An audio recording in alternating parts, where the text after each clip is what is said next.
Bueno, hoy estamos en la tercera entrega.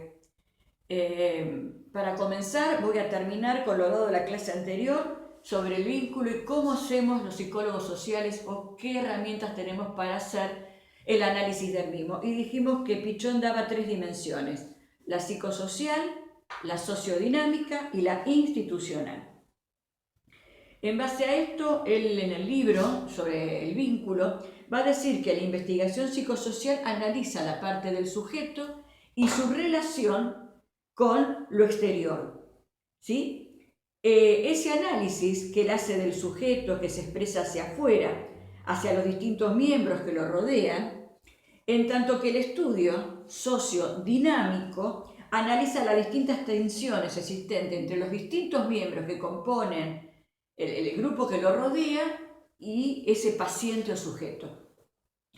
Y entonces sería el grupo familiar. Se podría investigar a todos los miembros de la familia y cómo se relacionan el sujeto con sus miembros familiares y estos con el paciente o el sujeto.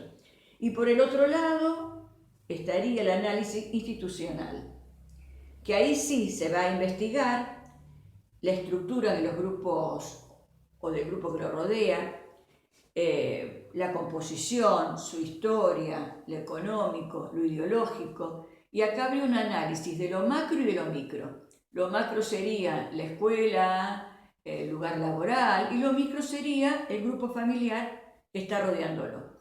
Gracias a esta triple investigación, Pichón plantea que se puede lograr un análisis completo de todo el grupo que estamos investigando. Acá quiero dejar bien en claro que él habla de paciente, porque él se desarrolló toda esta teoría en mayor parte en hospitales psiquiátricos. Y cuando él habla de paciente, para él aquella persona que está enferma es aquel que tuvo una respuesta inadecuada y que produce una conducta desviada como resultante de una lectura distorsionada o empobrecida de la realidad. Es muy normal encontrar en él, y también en Freud, pero en él, la idea de conducta desviada. Todo aquel que no se adapta a las normas de la sociedad, todo aquel que no resuelve de una manera positiva en cuanto a conducta y aprendizaje determinadas situaciones, va a tener una conducta desviada, va a ser una persona enferma. Y eso él lo va a trasladar después a la teoría de la enfermedad única. Acá quiero aclarar, yo voy a dar enfermedad única, voy a dar la postura de Pichón. Un Pichón que no llegó a leer a Lacan, un Pichón que en su momento la desarrolló, ya dijimos, con las influencias del momento. ¿Por qué lo digo? Porque yo no voy a emitir opinión personal. Los que estudian consultoría y también los que estudian las otras carreras, pero sobre todo los consultores, van a ver que Lacan va a traer una revolución en la manera de pensar y de plantear lo que es la psicosis, lo que es la esquizofrenia. Va a ser Lacan el que va a ingresar dentro de la psicología la teoría del espejo, cosas que no tenía en cuenta Pichón. Por lo tanto, yo hoy voy a hablar de Pichón porque yo creo que es importante estudiarlo, leerlo para después actualizarlo, que es lo que en cierta manera después se va a hacer con otras materias y en mi misma materia. Partiendo de esto y haciendo esta aclaración, que para mí es muy importante, Pichón va a salir de la idea de Melanie Klein, en donde va a haber una enfermedad única y una depresión como una situación patogenética.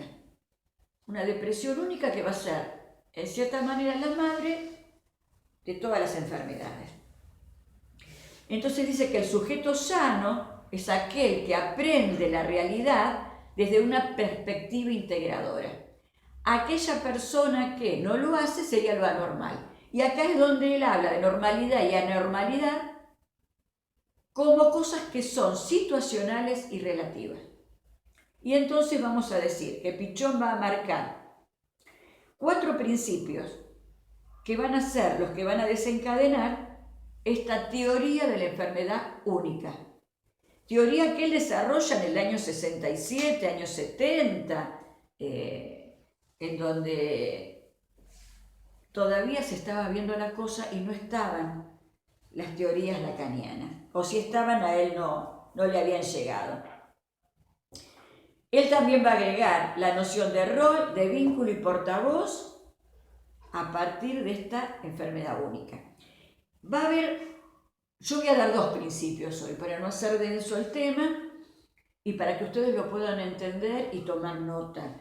Hay apuntes de esto. Él lo desarrolla perfectamente en este libro que es del psicoanálisis a la psicología social, que para mí es la base para poder estudiar a Pichón, y en la página 175 de ese libro, van a tener fotocopias, él va a desarrollar estos 4 principios. El primero es el principio de policausalidad, y en donde él de movida habla de estas varias causas. Muy importante es lo genético propiamente dicho y lo precozmente adquirido en la vida intrauterina. Él habla de ese bebé que va a tener conflictos y situaciones ya dentro del vientre materno, en donde él va a ver que el conflicto de los padres, el conflicto con el grupo familiar, conflictos económicos, conflictos individuales, va a tener quizás cierta influencia. Cuando el niño nace, él dice que se va a dar una relación triangular, la relación entre la mamá, el papá y el niño. Y esto va a ser conflictivo. Y el niño va a tener que solucionar esos conflictos y esa adaptación que va a tener a esta nueva realidad. Ya de por sí, cuando el niño nace, el nacimiento le va a producir todo un tema traumático porque comienzan a funcionar órganos que hasta el momento no tenían por qué funcionar. Por ejemplo, el respiratorio y el digestivo.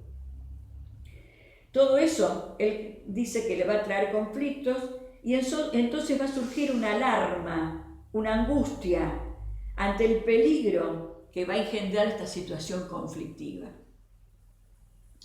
Es lo que más adelante Freud va a llamar la fijación de lo líbido, o de la libido, la fijación de la libido.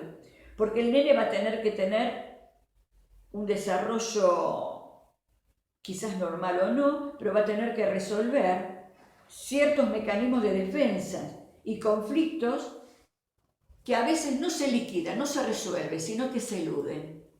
¿Qué pasa para él cuando esto se elude? Está ahí latente. Está ahí latente, no está resuelto, se produce un estancamiento en el aprendizaje y la comunicación. ¿Se acuerdan que él, nosotros lo vimos en la clase anterior? Cuando habla de comunicación y aprendizaje, cuando están bien resueltos, entonces el vínculo es favorable y el vínculo entonces se va a poder desarrollar sin ningún problema. Pero ¿qué pasa cuando esto queda estancado? Se va a desencadenar un factor disposicional y entonces, ante un conflicto actual, por menor que este sea, va a desencadenar una psicosis o va a desencadenar una neurosis, de acuerdo al factor interviniente. Freud va a decir también que no cualquiera hace la psicosis que quiere, sino la que puede.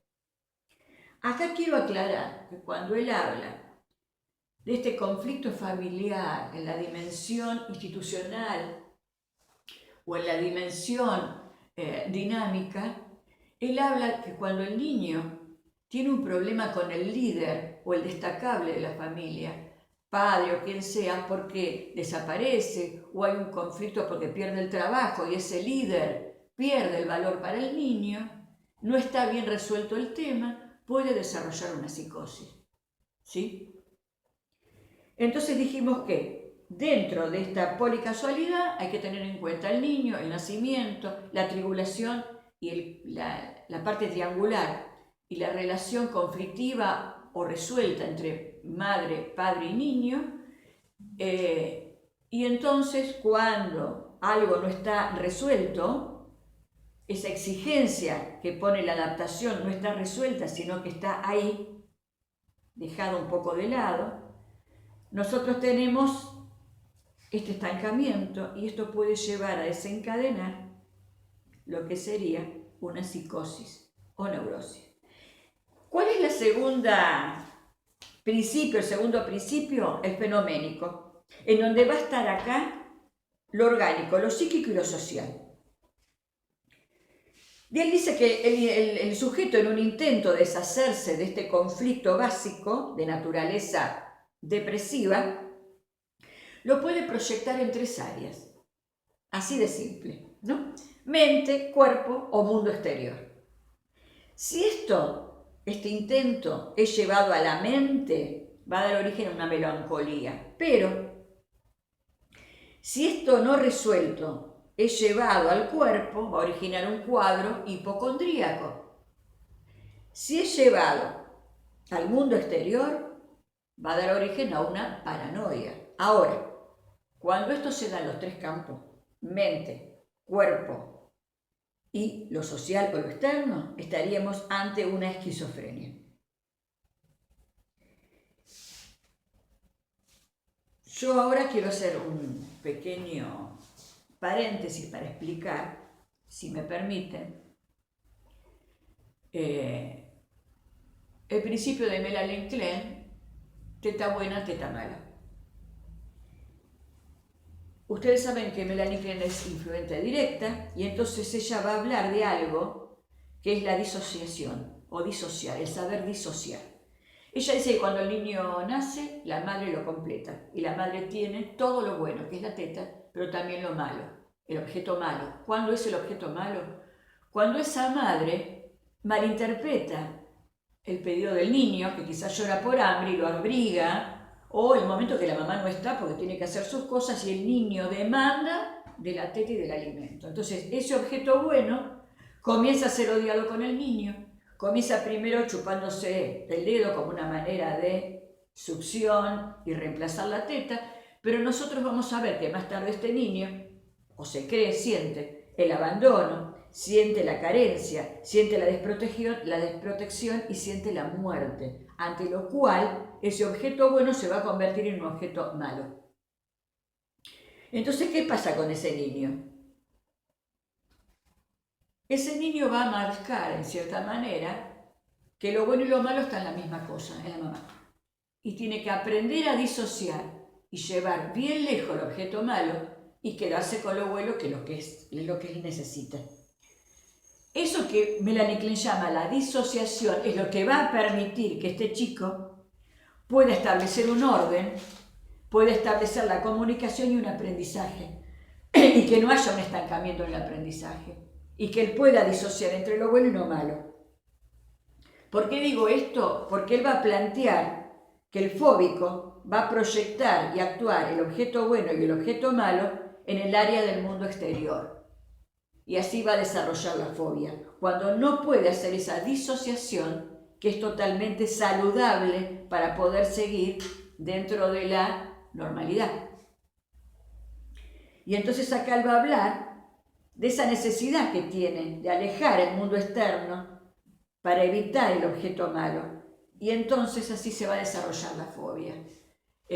Bueno, esto tiene mucho para ser